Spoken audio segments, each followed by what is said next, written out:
In the current COVID-19 relief bill that is waiting on President Trump's signature, most Americans would see a direct payment, and $285 million is being set aside for payment protection, and also $25 billion for federal rental assistance payments. Joining us this morning is Pete Dunn, aka Pete the Planner, to talk about how those programs will help Americans. Pete, first off, good morning to you.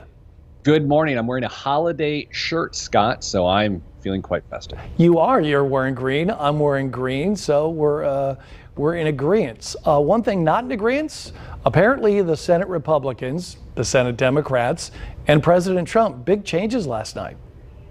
Yeah, it was a little bit of a shocker, except that at this point in 2020, we can't say that anything is unexpected. President Trump came out, I should say, and said, look, $600 per person in stimulus direct payments is not enough. I happen to agree with them. I also think the direct payments to Americans ship sailed about 6 or 7 months ago when people really needed it. But Scott, it's similar qualifications to get a stimulus payment this time. If you make $75,000, up to $75,000 as an individual tax filer, you qualify for a $600 payment. As a couple, if you make up to $150,000, you qualify for $1,200 as a couple, and then $600 per dependent. So again, it's half of what it was last time with 6 months in between. But I have to say there are other parts of this stimulus plan that make a lot more sense to me. Yeah, you're talking about unemployment assistance is one of the key ones, right? Yeah, so there's a couple things with the unemployment that makes some sense, right? There's an extension of $300 per week on top of whatever state benefits are. So that's decent. And that is through March 14th of 2021, that extension. But here's the best part to me about that is that it includes gig workers and contract workers within that as well. And so a lot of entertainers, people that work in that gig economy are going to have some relief through March.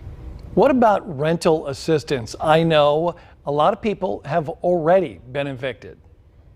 Yeah, so I have to say this has been my biggest concern for about 3 months, and I mean that seriously. The fact that $70 billion in back rent is currently due in America, and people were going to get thrown out on the street on January 1st. That eviction moratorium is now extended, that's a good thing, to the end of January to buy more time, and there's been $25 billion of rental assistance pumped into the system, which means landlords can get paid and people will not be put out on the street. And I don't say that flippantly. That is the best news of this bill. What do you think the chances of it passing? I mean, right now, either with or without his signature, Congress can override a veto, can't they? Yeah, I mean, I'm not a constitutional law expert, or I'd have more interesting books behind me, but it's veto proof at this point, so it's going to happen. So it's going to be a matter of $600, $2,000, somewhere in between. We shall find out. Pete the Planner, as always, thanks for your help. We do appreciate it.